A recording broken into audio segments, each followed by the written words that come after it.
What is up, YouTube? Silver Dragons here, and in this video I want to try and tackle one of the biggest debates when it comes to investing in gold or buying physical gold, and that is, should you buy gold bars or gold coins? So let's do it.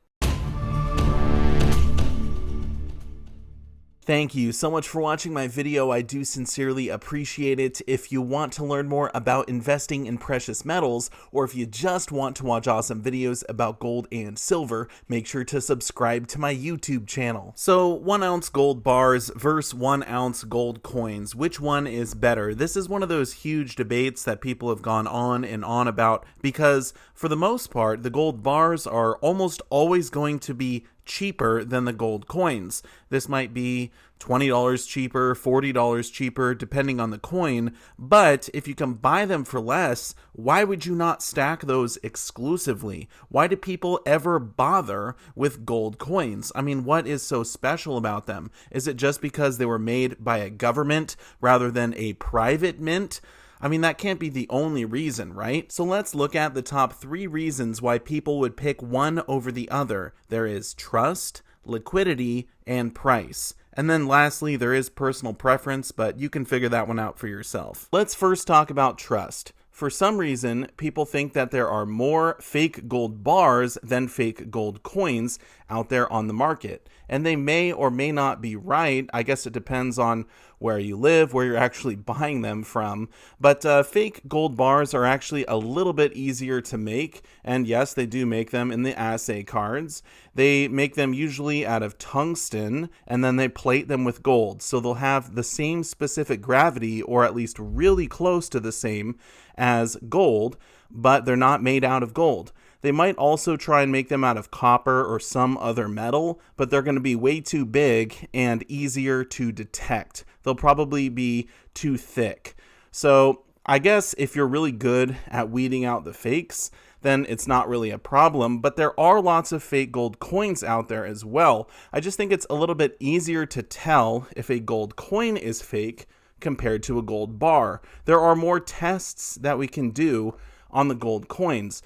For example, you can look up the diameter and the thickness of any gold coin out there, but gold bars come in all sorts of shapes and sizes, so it can be a little bit more tricky to look up what size they should be. If you're using a Sigma Metalytics precious metals verifier, then obviously it doesn't matter. You can test any size. You can go into specific gravity. Right here we have it set up for the bar. You can see, yes, it does test green. It's pure gold.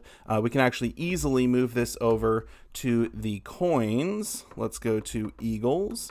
And you can see that this gold eagle is real as well. So if your coin shop has one of these machines or you have one of them, then it doesn't really matter as far as testing is concerned. There is one test you can do on the coins, but not on the bars, and that is the ping test, where you actually take the coin, put it in one of these little dealios, and you'll hit it and listen to the sound. You can tell if it's real or fake based on the sound. You can't do that with the gold bars because, for one, you'd have to take them out of the assay card, but two, the ringing of a gold bar tells you nothing. You won't be able to tell if it's real or fake. It needs to be a circular coin. At the end of the day, if you're buying your precious metals from a reputable online bullion dealer or a reputable coin shop, then likely you're not going to have any issues. But when you go to resell them, if you're selling them private party, again, for some reason, people trust the coins a little bit more. I think it might have something to do with the fact that they do have a face value. This one here is $50, so this makes them legal tender, and in people's minds, if you're faking coins, you probably get in more trouble than if you're just faking gold bars, so there's probably more jail time and people do it less. But let me tell you, there are a lot of fake gold coins out there on the market, so I guess buyer beware. But if you do sell them back to that same coin shop or online bullion dealer, you're probably not going to have any problems, which leads us into liquidity. I don't know of any coin shop or bullion dealer that would refuse to take one or the other when it comes to bars or coins. So you're going to be able to offload them no problem. However, I do know that you will likely get less money for your bars, which we will talk about when we cover price, but I wanted to bring up liquidity because you could be buying more than just American Gold Eagles. You could be getting the Krugerrands, you could be getting the American Gold Buffaloes, you could be getting the Canadian Maple Leafs, but most importantly, you could be buying rare or numismatic gold coins like pre-33 gold, for example. And I know this isn't a full ounce, but I did want to talk about the fact that when you go to sell your rare gold coins, if you just take them down to a coin shop, it's going to be a little bit harder to offload them at the price you want. They will make you some sort of an offer, but if you paid a really high premium to obtain it, you might have to wait for the gold price to go up significantly before you can actually recover that premium. So for that reason, I don't recommend buying any rare gold coins unless you're a collector, you're a pro stacker, you know what you're doing, you know the value, and you know where to sell them. So if you're worried about liquidity, just stick with the popular stuff like the Krugs, Eagles, Buffaloes, Maples, maybe the Philharmonics. You could also get the Britannias. If you live in Australia, then you have the Kangaroos. There's lots of popular options. Don't go with the rare stuff. Now, the final thing I'll talk about is the price difference. And this is definitely what matters most to a lot of people. So how much do the bars cost versus the coins? Let's go over to the computer and see what they're going for at my local coin shop. Now, the first thing I want to point out is the spot price. It is $18.02, and if you're watching this in the future, it might be drastically different. However, the buy-sell spread might be similar. So again, this is my local coin shop, and this page right here pretty much tells us all we need to know. We've got the American Gold Eagles on the left. They buy those back for a $20 premium above spot. If we go down from there, we have the Krugerrands. They will buy those back at spot. And then go over to the right, the 1 ounce gold bars. They're going to buy those back for $10 under spot. So they're not even paying you spot right now for your 1 ounce gold bars, which is very interesting. In the past, they actually have paid spot for those. So I wonder why they changed that. But regardless, let's look at the spread. This is the difference between the buy and the sell price. Or another way to look at it would be, how much money would I lose if I bought the item and then sold it back that very same day?